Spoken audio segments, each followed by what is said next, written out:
രമേശ് ചെന്നിത്തല മന്ത്രിസഭയിലേക്ക് വരുമെന്നാണ് ഇപ്പോൾ IC ബാലകൃഷ്ണൻ ഉറപ്പിച്ച് പറയുന്നത്. അല്ല, അവര് ഏകദേശമൊക്കെ സംസാരിച്ച് ഒരു ധാരണയിലൊക്കെ വന്നിട്ടുണ്ടെന്ന് എനിക്ക് തോന്നുന്ന കാര്യങ്ങൾ ഔദ്യോഗികമായിട്ടൊന്നും പ്രഖ്യാപിച്ചിട്ടില്ല. എങ്കിലും മുൻ മുഖ്യമന്ത്രി വന്നിരുന്നു, KC വേണുഗോപാൽ വന്നിരുന്നു, എല്ലാവരുമായിട്ട് സംസാരിച്ചിട്ടുണ്ട്. മുൻ മുഖ്യമന്ത്രി എല്ലാം നീക്കമുണ്ട്, അവരെല്ലാവരുമായിട്ട് സംസാരിച്ചിട്ടുണ്ട്. എല്ലാത്തിലും ഒരു പരിഹാരത്തിലേക്ക് കാര്യങ്ങൾ പോകുന്നുണ്ട്, അത്രമാത്രം പറഞ്ഞു. കൂടെ മന്ത്രിമാരുണ്ടാകുമോ? അദ്ദേഹത്തിനൊപ്പം നിൽക്കുന്ന അൻവർ സാദത്തോ IC ബാലകൃഷ്ണനോ അങ്ങനെ അദ്ദേഹത്തിനോടൊപ്പം നിൽക്കുന്ന ഏർപ്പാട് ഇതിന്റെ അകത്തില്ല. എല്ലാം കോൺഗ്രസിന്റെ പ്രധാന വകുപ്പുകൾ കിട്ടും അദ്ദേഹത്തിന് ആ കാര്യത്തിൽ നേരത്തെ തന്നെ നമ്മുടെ നിയുക്ത മുഖ്യമന്ത്രി പറഞ്ഞിട്ടുണ്ട്. ആഭ്യന്തരം അല്ലാതെ രമേശ് ചെന്നിത്തല അദ്ദേഹമായിട്ട് ആ കാര്യത്തിൽ തർക്കമുണ്ടാവില്ല എന്ന് നേരത്തെ അറിയിച്ചിട്ടുണ്ട്. രമേശ് ചെന്നിത്തല ഏതാണ് ആഗ്രഹിക്കുന്നത് അവർ സംസാരിക്കുക, അതിനകത്തൊരു ബുദ്ധിമുട്ടുണ്ടാവില്ല എന്ന് നേരത്തെ തന്നെ അറിയിച്ചിരിക്കുന്നത്. പരിചയമുള്ള വകുപ്പ് കൂടിയാണ്. അല്ല, അതാ ഞാൻ പറഞ്ഞത്. അത് ആ രമേശ് ചെന്നിത്തലയുടെ കാര്യം ഒരു വിഷയമല്ല, അദ്ദേഹത്തിന്റെ വകുപ്പ് ഒരു വിഷയമല്ല. പക്ഷെ അദ്ദേഹത്തിന്റെ കൂടെ നിൽക്കുന്ന, അല്ലെങ്കിൽ അദ്ദേഹത്തിന്റെ കൂടെ നിൽക്കുന്നതല്ല, വേറെ ഒന്ന് രണ്ട് ആളുകൾ, പ്രത്യേകിച്ച് വയനാട്ടിൽ നിന്നുള്ള IC ബാലകൃഷ്ണൻ, ഇവർക്കൊക്കെ മന്ത്രിയായി കൊള്ളാവുന്നത്, അവരെയൊക്കെ ഉൾപ്പെടുത്തിയാൽ കൊള്ളണമെന്ന ആഗ്രഹം ഞങ്ങൾക്കുണ്ട്. അപ്പോൾ അവർ രണ്ടുപേരിൽ ആരെങ്കിലും ഒരാളെത്തോ രണ്ടുപേരെത്താനുള്ള സാധ്യതയുണ്ടോ? അതൊന്നും പറയാനാവില്ല. അതൊക്കെ ആലോചിച്ചും പല പല ഘടകങ്ങളില്ലേ. അപ്പൊ അത് നമ്മൾ അത്തരം കാര്യങ്ങൾ എല്ലാവരും സംസാരിക്കില്ല. ഇവരെല്ലാം സീനിയർ ആയതുകൊണ്ടാണ്, അല്ലാതെ ഗ്രൂപ്പ് ആയതുകൊണ്ടല്ല. 4ാമത്തെ പ്രാവശ്യമാണ് രണ്ടുപേരും MLA മാരാണ്. അതുകൊണ്ട് അവരെ പരിഗണിക്കണം. 2011 മുതൽ അവരെല്ലാം MLA മാരാണ്. സ്വാഭാവികമായിട്ട് അവരുടെ കാര്യം പരിഗണിക്കണം എന്നുള്ളതാണ് നമ്മളുടെ അഭിപ്രായം. അല്ലാതെ ഗ്രൂപ്പിന്റെ പേരിൽ മാത്രമല്ല, ഞങ്ങളൊരു ജനറലായിട്ടാണല്ലോ ഇപ്പോൾ. പാർട്ടിയിൽ അങ്ങനെ ഗ്രൂപ്പൊന്നും ഇല്ല. പോസിറ്റീവായിട്ട് പോവുകയാണ് ശരിക്കും. തർക്കങ്ങളൊന്നും ഉണ്ടാകാതെ അവസാനിക്കൂല. ഉറപ്പായിട്ടും ഒരു പ്രശ്നമില്ലാതെ അവസാനിക്കുന്ന. അല്ലാതെ ഞാൻ നേരത്തെ തന്നെ ഇന്നലെ തന്നെ പറഞ്ഞതല്ല. ഇന്നലെ തന്നെ നമ്മുടെ നിയുക്ത മുഖ്യമന്ത്രിയായിട്ടുള്ള VD സതീശൻ അവിടെ കാണുമ്പോൾ തന്നെ അദ്ദേഹം തന്നെ സൂചിപ്പിച്ചിട്ടുള്ളതാണ്. അത് മാത്രമല്ല, അതിനുശേഷം AICCയുടെ പ്രതിനിധികളും ഇന്നിപ്പോൾ KC വേണുഗോപാൽ അവരെല്ലാം വന്നിട്ടുണ്ട്. അതിലൊന്നും ഒരു തർക്കമില്ല. നമ്മുടെ വകുപ്പൊന്നുമല്ല പ്രശ്നം. ഈ പറഞ്ഞതുപോലെ 4 പ്രാവശ്യം MLA മാരായ രണ്ടാളുകളുടെ കാര്യത്തിൽ പരിഗണിക്കണമെന്നുള്ള അഭിപ്രായം പറഞ്ഞിട്ടുണ്ടെന്ന് മാത്രമേ ഉള്ളൂ. അല്ല, ഇവർ രണ്ടുപേരാണല്ലോ കൂടുതൽ സീനിയർ. അത്രയും സീനിയർ ആയിട്ടുള്ള ആളുകൾ പിന്നെ അധികം ഇല്ല. ഒരു ആവശ്യം കൂടി രമേശ് ചെന്നിത്തല മുന്നോട്ട് വെച്ചിട്ടുണ്ട്, KPC അധ്യക്ഷ സ്ഥാനത്തേക്ക് കൂടിയാണ്. അങ്ങനെ എന്തെങ്കിലും? അതൊന്നും ഇപ്പോൾ ഉള്ള കാര്യം. ഇപ്പം മന്ത്രിസഭാ രൂപീകരണമേ ഉള്ളൂ. അല്ല, അത് വേറൊരു കാര്യം. അതൊക്കെ ഇത് കഴിഞ്ഞിട്ടുള്ള കാര്യമാണ്. ഇപ്പൊ വേക്കൻസി ഒന്നുമില്ല.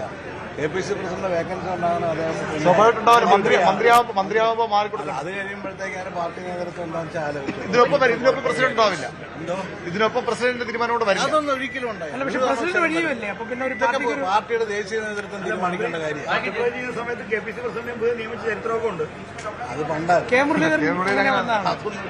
അതിന് വേറൊരു പ്രശ്നമേ, ഈ MP മാരായവരും MLA മാരായവരും ഒക്കെ തന്നെ KPC അധ്യക്ഷന്മാരായി എത്താനുള്ള ശ്രമം നടത്തുന്നുണ്ട്. എനിക്ക് തോന്നുന്നത് അതങ്ങനെ ഒരു പാർട്ടിക്ക് നേരത്തെ ഒരു തീരുമാനം ഉണ്ടായിരുന്നു. One man one post.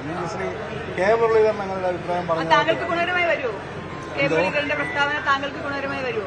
എനിക്ക് ഗുണകരം എന്നുള്ളതല്ല, അത് മൊത്തത്തിൽ പാർട്ടിയുടെ നോക്കി അദ്ദേഹം പറഞ്ഞിട്ടുള്ളത്. എനിക്കിപ്പോ ഞാൻ എന്നുള്ള വ്യക്തി എന്നുള്ളതല്ല. അതാണ് പാർട്ടിയുടെ നേരത്തെ മുതലുള്ളൊരു നയമാണ്, പാർട്ടിയുടെ AICC തീരുമാനമുള്ളതാണ്. അപ്പൊ അത് ഇംപ്ലിമെന്റ് ചെയ്യണമെന്നുള്ളതാണ് ശ്രീ K മുരളീധരൻ അടക്കമുള്ള ആളുകൾ പറഞ്ഞിരിക്കുന്നത്. ഓടിക്കുന്നൊരു ആഗ്രഹമൊക്കെ പറഞ്ഞായിരുന്നു. അതിനെ ഞാൻ പറഞ്ഞില്ല. അതൊക്കെ ആഗ്രഹമൊക്കെ എല്ലാവരും പറഞ്ഞിട്ടുണ്ട്. അതിലൊന്നും തെറ്റുള്ളതല്ല. അദ്ദേഹം സീനിയറായിട്ടുള്ള ആളാണ്. അപ്പം ഞാൻ ഈ പറഞ്ഞത് ഇങ്ങനെ ഒരു കാര്യം ഇപ്പം മുരളീധരൻ പറഞ്ഞിട്ടുണ്ട്. അത് ശരിയാ, നല്ലൊരു കാര്യമായിട്ട് എനിക്ക് തോന്നി എന്ന് മാത്രമേ ഉള്ളൂ. താങ്കൾക്ക് അഭിപ്രായം തന്നെയാണ്? അല്ല, എനിക്കതിനോട് അഭിപ്രായ വ്യത്യാസമൊന്നുമില്ല. കാരണം പാർട്ടിയുടെ തീരുമാനമല്ലേ.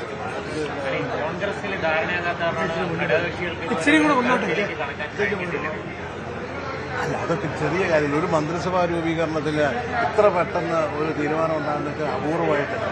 ഇതാ മുഖ്യമന്ത്രിയെ തീരുമാനിച്ച് മിനിങ്ങാന്ന്. ഇന്നിപ്പം മന്ത്രിസഭയൊക്കെ ഒരു 90% കാര്യങ്ങൾ വന്നു കഴിഞ്ഞു.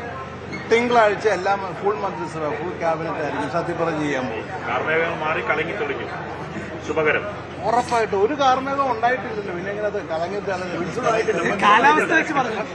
കാലാവസ്ഥ വെച്ചായിരിക്കും മൺസൂണൊക്കെ വരുന്നേ ഉള്ളൂ. ഈ വർഷം ഇത്ര താമസിച്ചാണെന്ന്. ഹാപ്പിയായി എല്ലാവരും ഹാപ്പി, ഒരു കുഴപ്പമില്ല. വിചാരിച്ചതൊക്കെ നടന്നു. വിചാരിച്ചത് പറഞ്ഞ് നടന്നാൽ പിന്നെ എല്ലാവരും വിചാരിച്ചത് നടന്നിട്ടുണ്ടോ എന്ന് എനിക്കറിയത്തില്ല. എന്തായാലും പാർട്ടിയെ സംബന്ധിച്ചിടത്തോളം വളരെ ശുഭകരമായ സന്തോഷകരമായ ഒരു സാഹചര്യമാണ്. എന്തായാലും ജോസഫ് വാഴക്കൻ ഉറപ്പിച്ച് തന്നെ പറയുന്നു ആഭ്യന്തരമന്ത്രിയായി രമേശ് ചെന്നിത്തല എത്തുമെന്നുള്ളത് ഉറപ്പിച്ച് പറയുന്നു. അക്കാര്യത്തിൽ യാതൊരുവിധ തർക്കവും ഉണ്ടായിരുന്നില്ല എന്നൊക്കെയാണ് അദ്ദേഹം ഇപ്പോൾ അവകാശപ്പെടുന്നത്. എന്തായാലും നമുക്ക് എന്തായാലും അദ്ദേഹത്തിൻ്റെ വാക്കുകൾ വിശ്വസിക്കാം. കാരണം രമേശ് ചെന്നിത്തലയുമായി ഏറ്റവും അടുപ്പമുള്ള നേതാക്കളിൽ ഒരാളാണ് ജോസഫ് വാഴക്കൻ. അദ്ദേഹം പരസ്യമായി തന്നെ പറയുകയാണ് ആഭ്യന്തര വകുപ്പ് രമേശ് ചെന്നിത്തലയ്ക്ക് അത് നേരത്തെ തന്നെ ധാരണയായതാണ് എന്ന് പറയുന്നു. കൂടെ രണ്ടുപേരുടെ പേരുകൾ കൂടി നൽകിയിരുന്നു എന്ന് പറയുന്നു. അത് IC ബാലകൃഷ്ണൻ്റെയും അൻവർ സാദത്തിൻ്റെയും പേരുകളാണ്. രണ്ടുപേരും 4ാം തവണ MLA ആവുന്ന ആളുകളാണ്. ആ നിലയ്ക്ക് ഏറ്റവും സീനിയറായ MLA മാർ എന്ന നിലയ്ക്ക് അവർക്ക് രണ്ടുപേർക്കും മന്ത്രിസ്ഥാനം വേണമെന്ന ആവശ്യം കൂടിയാണ് നൽകുന്നത്. എനിക്കൊപ്പം VV അരുൺ കൂടി ചേരുന്നു. അരുൺ, നമുക്ക് മനസ്സിലാവുന്നത് രമേശ് ചെന്നിത്തലയ്ക്ക് ആഭ്യന്തരം എന്നതിൽ ഉറപ്പായി കഴിഞ്ഞു, തീരുമാനമായി കഴിഞ്ഞു. ഈ IC ബാലകൃഷ്ണൻ്റെയും അൻവർ സാദത്തിൻ്റെയും വിഷയത്തിൽ ഇപ്പോഴും തീരുമാനമായിട്ടില്ല. അങ്ങനെയല്ലേ നമുക്ക് വ്യാഖ്യാനിക്കേണ്ടത്, അല്ലെങ്കിൽ വായിക്കാൻ കഴിയുന്നത്? തീർച്ചയായിട്ടും ഏറ്റവും പ്രധാനപ്പെട്ട ഒരു പ്രതികരണമാണ് ഇപ്പോൾ ജോസഫ് വാഴക്കന്റെ ഭാഗത്ത് നിന്ന് ഉണ്ടായത്. അദ്ദേഹം വ്യക്തമാക്കുകയാണ് രമേശ് ചെന്നിത്തല ആഗ്രഹിക്കുന്ന വകുപ്പ് അദ്ദേഹത്തിന്. KC വേണുഗോപാലിന്റെതും സമാനമായ പ്രതികരണം വന്നു.